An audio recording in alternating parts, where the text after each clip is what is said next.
משמאל לדוד, אדוני רואי לא אחסר. מינות אשר ירביצני, על מי מנוחות ינחלני. נפשי ישובב, ינחני ומגלה צדק למען שמו. גם כי אלך בגיא צל מוות, לא ירא רע, כי אתה עמדי. שבטך ומשענתך המה ינחמוני. תערוך לפני שולחן נגד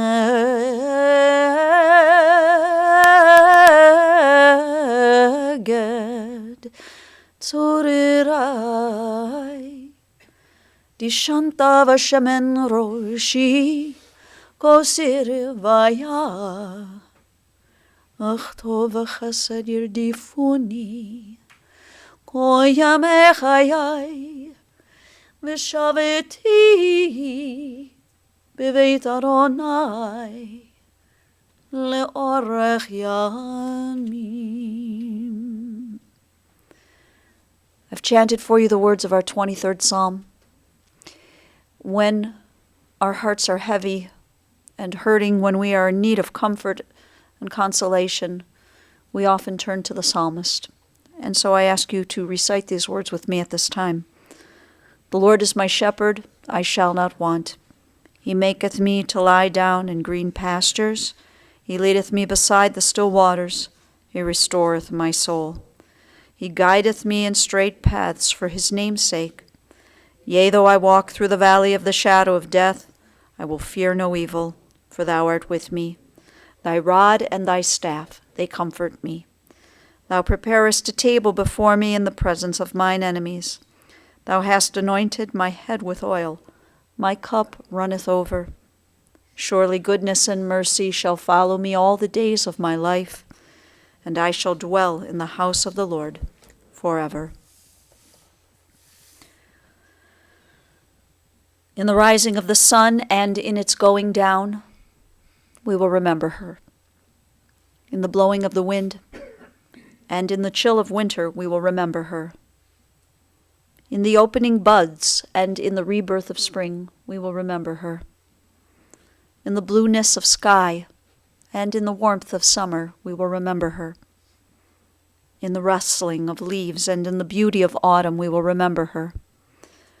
In the beginning of the year and when it ends, we will remember her. When we are weary and in need of strength, we will remember her. And when we are lost and sick at heart, we will remember her. When we have joys we yearn to share, we will remember her. So long as we live, she too will live, for she is now a part of us, as we remember Jeanette Brenis. To her children, Steve and Rick, and also to Hallie. To her sister Rochelle, her brother-in-law and sister-in-law Kenny and Roz. To her grandchildren, Justin and Lauren, and also Teresa. To her great-granddaughter, Helena. To her nephews and all the members of the family and so many cherished friends. We've come together today to remember and also to celebrate the life of your beloved Jeanette. We are taught that birth is a beginning and death a destination, and life is a journey, from childhood to maturity and youth to age, from innocence to awareness and ignorance to knowing, from foolishness to discretion, and then perhaps to wisdom, from weakness to strength or strength to weakness, and often back again, from health to sickness, and back we pray to health again, from offense to forgiveness, from loneliness to love, from joy to gratitude, from pain to compassion, and grief to understanding, from fear to faith, from defeat to defeat to defeat, until looking backward or ahead we see that victory lies not at some high place along the way, but in having made the journey, stage by stage, a sacred pilgrimage. Birth is a beginning and death a destination, and life is a journey, a sacred pilgrimage to life everlasting. Jeanette was born on July 10th, 1932, in Cleveland, Ohio. She was the older of two daughters born to her Russian and Polish immigrant parents, Becky and Morris Finkelstein. Jeanette and her baby sister Rochelle were raised in a home where Yiddish was often spoken. The sisters enjoyed a happy childhood, first in the old Kinsman neighborhood, and then, when Jeanette was 14 years old, in Cleveland Heights on Cedarbrook Road. Their father, Morris, owned a scrapyard, and their mother, Becky, was a homemaker. Rochelle, in speaking with you, I learned that your sister was a shy little girl. And as she grew into her teen years, she enjoyed many friends, and she was active in her high school sorority, TSB. And Rochelle, there were 9 years between the two of you, and when you were a little girl and she was already in her teenage years, she really didn't want a little sister hanging around. But you remember your sister as a good girl and always doing the right thing. You recall she was a daughter who was devoted to her parents and who had a very, very special bond with her father. And while there was a time when you might have been thought of by Jeanette as the baby sister or as the kid, your relationship grew into something very precious. You told me that she was your best friend. At times she was like another mother to you, but this sister grew to be your best friend. And when Jeanette moved to Florida so many years ago, the two of you would speak on the phone 2 and 3 and even 4 times a day. We know that her passing leaves a tremendous void, but we also are certain that the love and the friendship that the two of you shared throughout the years, that sisterly bond, and all the beautiful memories, that these can never be forgotten or diminished. And following Jeanette's high school graduation from Cleveland Heights High School, she entered into the workforce using her administrative skills, where she worked at Ohio Bell. And it wasn't too long after that that Jeanette Finkelstein met Jeanette Brenis. They were fixed up on a blind date. They were just 18 years old, and it was a double date, and they went to Cedar Point, where they went boating on the lagoon. I met Jeanette a day or two after Hi's passing in 2010. And it was in preparation for his funeral. And these were Jeanette's words to me about Hi. This is what she said. She said he was so good looking. He was wonderful from the start. They dated only 6 months, and then they were married on November 2nd, 1952, here in Cleveland at the Tudor Arms in the Crystal Ballroom by Rabbi Rudolph Rosenthal and Cantor Meisels. Jeanette and Hi did everything together. They worked together, and they played together. The couple worked side by side at the hardware store they owned, Kleinman Hardware, which was located at the corner of Huff and 55th. Jeanette took care of the books.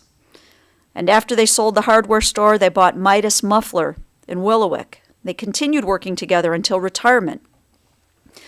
And when it came to having fun, Jeanette and Hi traveled. They loved to go to tropical places, Aruba, Nassau, Bahamas, Hawaii, Dominican Republic, St. Martin, where they ended up on a nude beach. There's a great story there. You should ask Rochelle when you see her later. But they had fun. They liked going to Las Vegas, and they looked forward to the annual New Year's Eve cruises they took. In their 58 years of marriage, Jeanette and Hi were truly, as we would say in the Jewish wedding ceremony, Re'im Ahuvim, which means loving partners. Not just partners in raising their family, but partners in every possible way. They provided care for each other in times of sickness, and they celebrated together in times of joy. The brightest lights in Jeanette and Hi's lives were, of course, their sons, and then the family that continued to grow. Adding Hallie, Justin, Lauren, Teresa, and of course the adorable Helena. In talking with Steve and Rick, they described their mom as a stay-at-home mom until the boys were old enough, until they had completed elementary school. And then, of course, she went to work side by side with her beloved Hi in the family business. Her boys described her as a working mom who a lot of times could be tough, but also had so much love to give. She had a very serious side, but a playful side as well, with a good sense of humor. It seems, though, that Jeanette was really the straight man to your father's comedy shtick. And Jeanette was all about family. No matter where you were in the country, if you needed her, she'd be there. She'd get there. When it came to her sons, and also, of course, with Hallie, Jeanette's greatest joy was hearing all the wonderful and positive things that other people had to say about the three of you. Her heart swelled each time you had news to share, whether it was a nice letter from a friend or some sort of an accommodation or praise from the workplace. She just loved hearing the good news. And Steve and Rick, she was there for you always. She was there in your best moments. She was there in your worst moments, your most difficult times. She was there. And sometimes Mom had to dish out what we would call tough love. But her tough love was always done with great love. Steve, you and Hallie living just 5 minutes away in Florida. She loved the daily visits and the phone calls. And the norm was you bringing her fresh flowers every Friday. Something you loved doing and something she loved receiving. And Rick, the Cleveland son. When Mom lived in Florida, the two of you were on the phone 3 or 4 times a day. And when she was in Cleveland, whether it was for a visit or if her health required some rehab, you'd surprise her not once, but twice a day. And her face would light up each time you walked into the room. You know, Hallie, there's a belief out there that one of the most complicated relationships in the universe is perhaps the mother-daughter relationship. And it may be surpassed only by potential complications of the mother-in-law-daughter-in-law relationship. But Hallie, what may have started off early on as a bumpy road with some big hills to climb, that grew into something very beautiful and very special. Somewhere along that bumpy road, you and Jeanette, you weren't her daughter-in-law anymore. You became her daughter, and you both became the closest of friends. And how can anyone find the words to express what her grandchildren, Lauren and Justin, meant to her? And then the blessing of Teresa coming into the family. And of course, what we'll call the jewel in Jeanette's crown, little Helena, her precious great-granddaughter. Jeanette's love and pride for you exceeds mere words. Jeanette Brenis, this strong and hardworking and big-hearted, loving person, she, like many of us, she had some struggles throughout the years with a variety of health issues. Jeanette was a survivor of colon cancer, and she carefully managed the diabetes that she had to deal with, and the list, it goes on. But through all of these challenges, she remained brave and strong. She never let them slow her down. Jeanette had what we might call in Yiddish golden hands, with exquisite needlepoint works, her crocheting, her knitting. She also enjoyed playing mahjong and canasta. She loved her life in Delray, Florida, and she loved her visits to Cleveland. And she especially loved her visits to Cleveland these past 19 months when she could spend time and play with Helena. As we remember Jeanette Brenis today, we pray that the memory of her and all the good deeds that she performed in the land of the living, that these will always be for a blessing. Amen. Our tradition teaches us that words which come from the heart enter directly to the heart. And so it's most appropriate today that we call on her grandson Justin, who has words from his heart, which represent him and his family. Justin?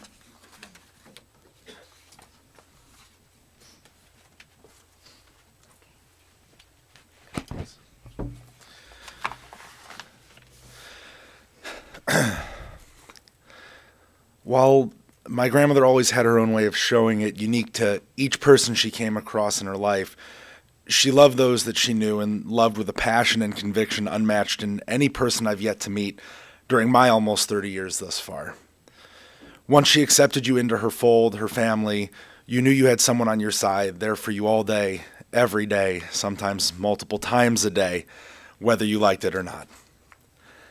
In times like these, I know it's customary to rely on memories to find comfort in our loss. And my very first and most often shared memory of my grandmother, however, is not necessarily one you'd think I'd find comfort in, but I do. I don't remember how old I was at the time, probably only 3 or 4, but I had used some crayons to draw a picture for my grandmother. My color palette was bold, to say the least, with blue trees and orange sky and brown grass. I brought it to my grandmother with the typical excitement a little kid could muster, and while she clearly loved the sentiment, she told me she couldn't accept it. Why? Well, because the colors weren't right. The sky should be blue, the grass green, and so on. And I know that this memory, out of context as it is, seems odd, but she didn't turn down my drawing because it was wrong, per se. She turned it down because she loved me and knew me better than I knew myself. She knew I had the capacity to learn, and if she lit the fire in me to strive to do better, I could achieve anything. To say the least, her grandchildren, my sister and I, and her great-granddaughter, my daughter Helena, and of course my wife Teresa, her granddaughter-in-law, who was really more like a granddaughter herself, whereas she would never hesitate to tell anyone willing to listen that they were her entire world. As children, my sister Lauren and I had the privilege to spend most weekends basically living with my grandparents. She would show up with my grandfather on a Friday afternoon, sometimes announce, sometimes not, pack us up, and we were off on countless interesting adventures, from the movies to the zoo, Niagara Falls, and so much more. They say grandparents live to spoil their grandkids rotten, and I have to tell you, my grandmother succeeded.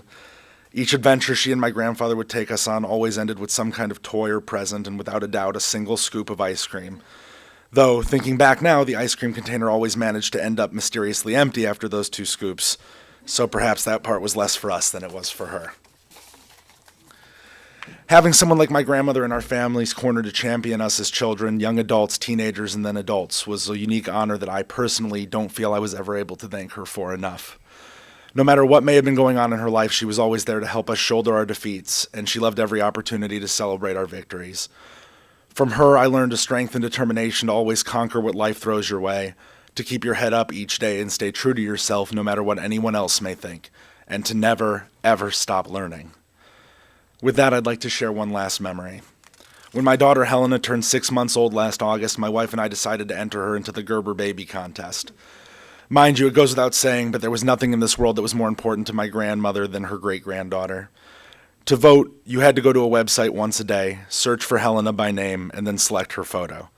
My grandmother, who never quite learned to master her flip phone, had since purchased both an iPad and a Google Chromebook, joined Facebook, and decided she was going to do whatever it took to help get Helena the win she deserved.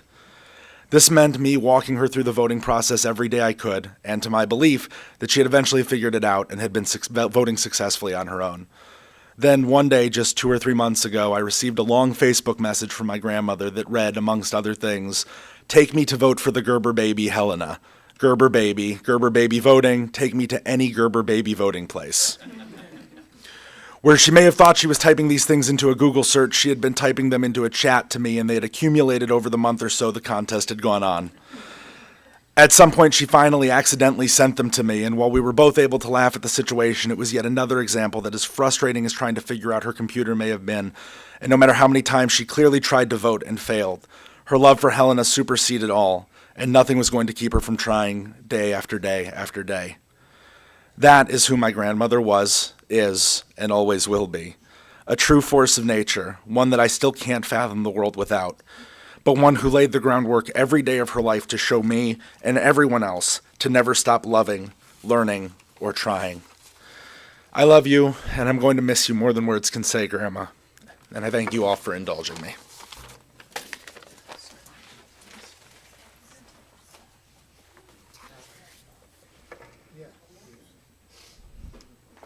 Thank you, Justin. We take a moment now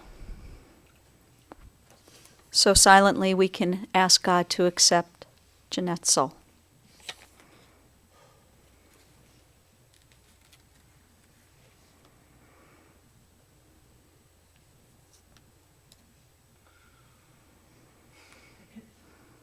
As you are able, I invite you to rise for the memorial prayer, El Mole Rachamim.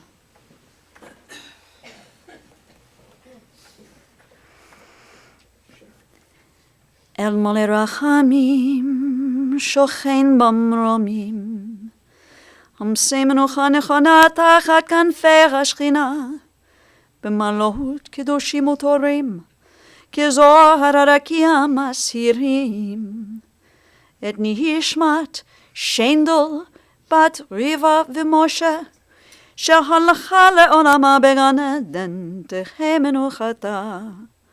אהנה בהרחמים אסתירך, בסתר כנפיך לעולמים, ותתרור בתוררך ימת נשמתה. אדוני הוא נחלתה, ותנוח בשלום, על משכבה, ונאמר Amen. O merciful God, who dwells on high, who is full of compassion, grant perfect rest beneath the shelter of your divine presence among the holy and pure, who shine as the brightness of the firmament. To our dear departed Jeanette Brenis, who has gone now to her eternal home, may her soul be bound up in the bonds of eternal life, and grant that her memory inspire all of us to noble and consecrated living. And to this we say, Amen. Please be seated.